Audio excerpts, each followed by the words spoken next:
From the KHOU 11 studios, this is H-Town Rush. And first at 5, a live look at the U.S. Capitol this morning on a national day of mourning. And in just a few hours, family, friends, and a nation will say goodbye to President George H.W. Bush. Hello and good morning, everyone. From the nation's capital, I'm Russ Lewis, just outside the U.S. Capitol building.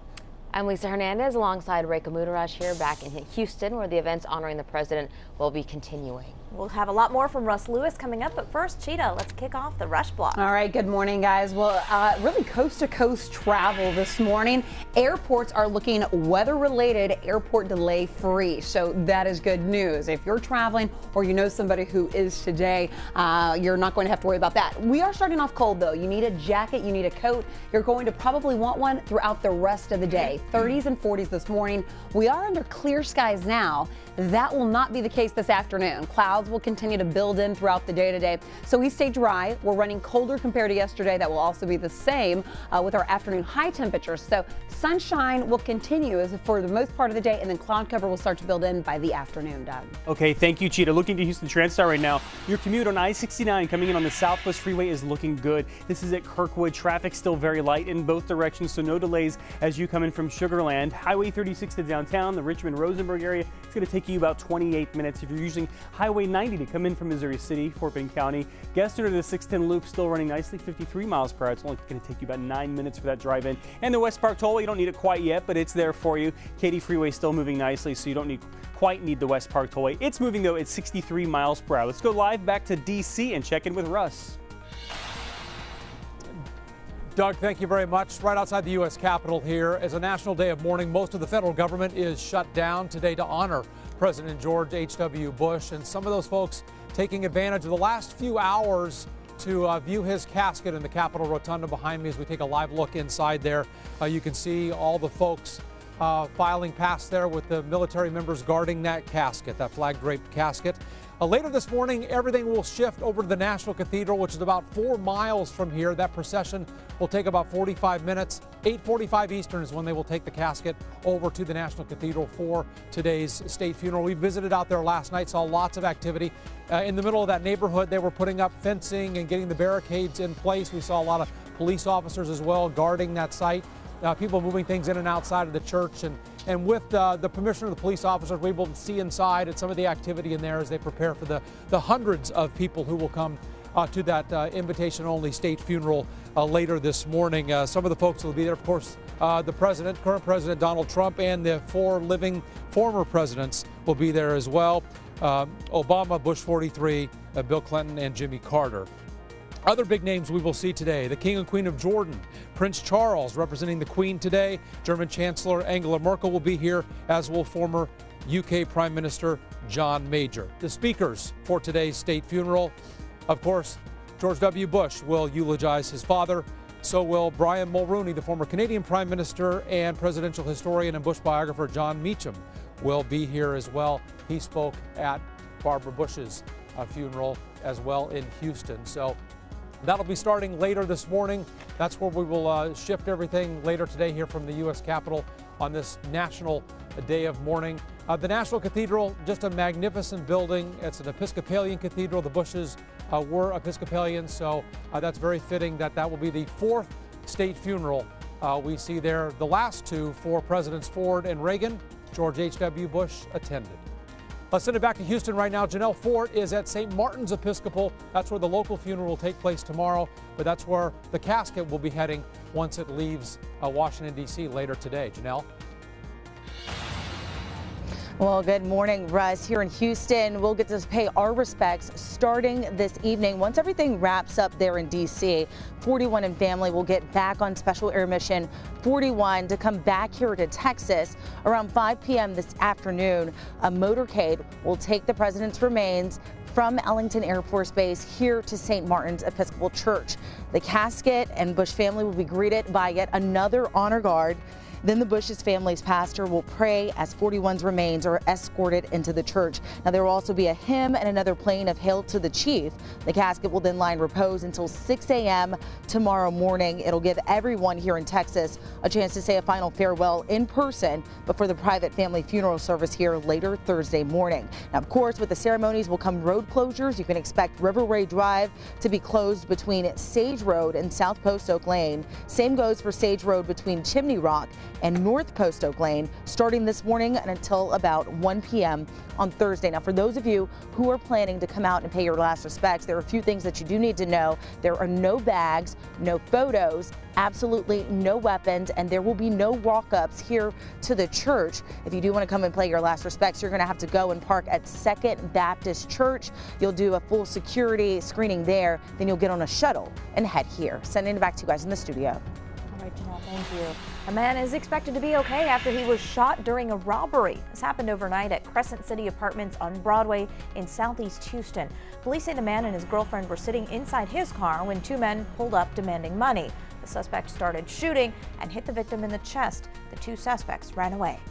Your Rush Block continues with the day's other big stories, including a teenager in critical condition after playing with an assault rifle.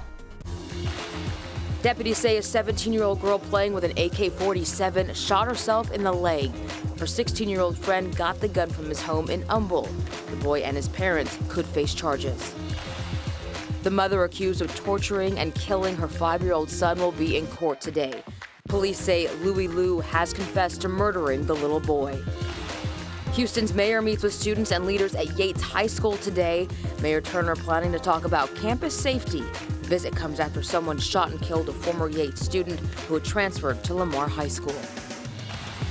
A ground beef recall has now expanded to include more than 12 million pounds of meat over concerns due to salmonella. Now, one local food safety expert tells me that it's important to check the FDA and USDA websites for fact-based information and updates on recalls. She also says that when you're preparing food, it's important to wash your hands and really double check to prevent cross-contamination.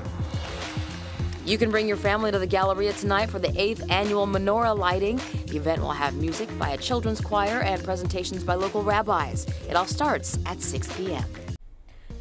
And that is your Rush Block. Let us know what's happening in your world. Just tweet us using the hashtag HTownRush.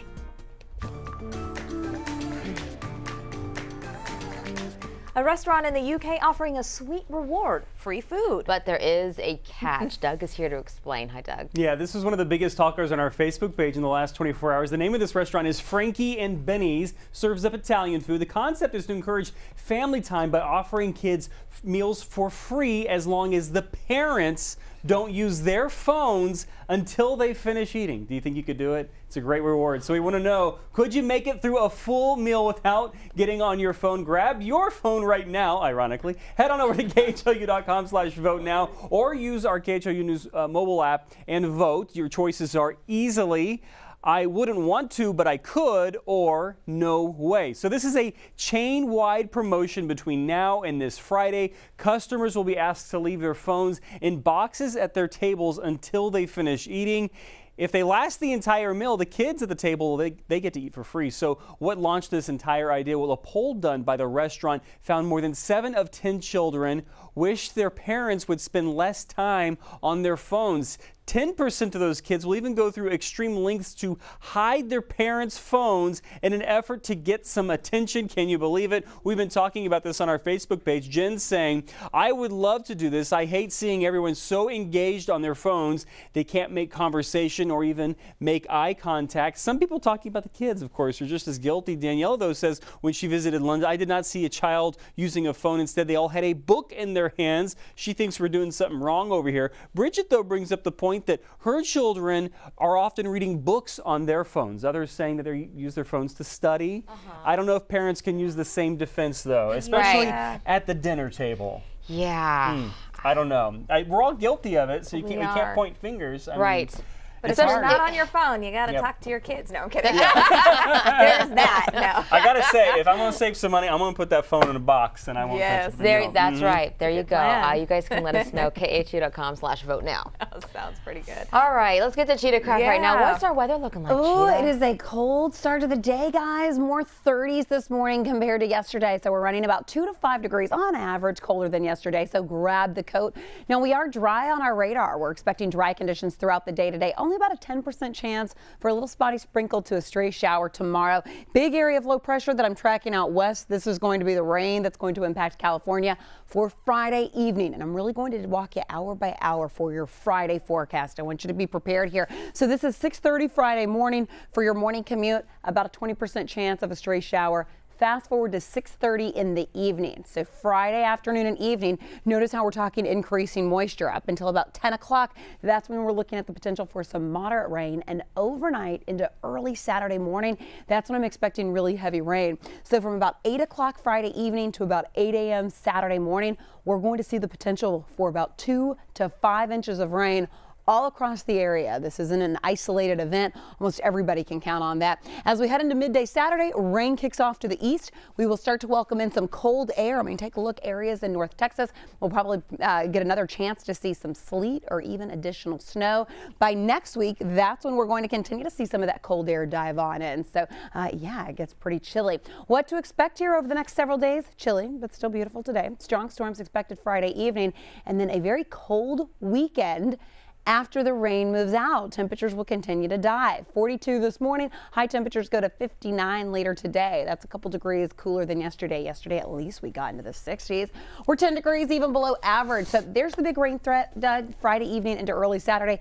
And then after that, we clear things out, but we cool things down once again. Okay, hopefully calm the rest of the weekend once that rain clears out, and hopefully no flooding issues. We'll certainly have to keep a close eye on that. Nice green freeways on your inbound lanes this morning. Ignore the Southwest Freeway. I know it says this red there. I think it's a misreading on those outbound lanes. Looking to Uptown, though, just north of the Galleria area, watch out for closures starting later today, 11 a.m. today until 1 p.m. Thursday. And this, of course, is all for President Bush's funeral back here in Houston, St. Martin's Church right here in the middle. So Woodway heading eastbound and Woodway heading westbound, coming off of the West Loop. Eastbound from Chimney Rock, very restricted access in this area. You have to live or you have to work in this area. Otherwise, starting at 11 a.m., they're not going to let you in. Sage heading northbound, in addition to that, also will be partially blocked starting later today until tomorrow. Looking at the Katy Freeway this morning, elsewhere, your freeway conditions, traffic slowly starting to build, but it's still pretty light out there, but no delays as you come in from Katy. Reka. All right, Doug, thank you. Now, in other news stories you probably don't know about, but this one will sure make you take a deep breath. Air pollution may increase a child's risk of autism. A study in Vancouver found 132,000 pregnant women exposed to nitric oxide from car exhaust had greater incidences of having an autistic child. Researchers in Denmark studied 15,000 infants born between 1989 and 2013, and they found that children born in air-polluted areas were more likely to be born with the disease. Doctors say more research is needed to prove what actually causes autism. When you check your social media feed and you see friends on vacation, do you get that feeling that you're missing out? Well, researchers at the University of Pennsylvania say cutting back on social media can actually lower your risk of becoming depressed or lonely. 143 students who used Facebook, Instagram, and Snapchat for only 30 minutes, loneliness and depressive symptoms declined. They say if you can't cut back significantly, just be more conscious of how you use your time online. They say the age of television is phasing out. However, 47% of Americans prefer to watch the news rather than read about it. And the Pew Research Center says that number is slightly up from 2 years ago. 34% still prefer to read newspapers, while 19% go the radio route. Age made all the difference in this study. Younger viewers and listeners were 3 times as likely to go online as those 50 and older.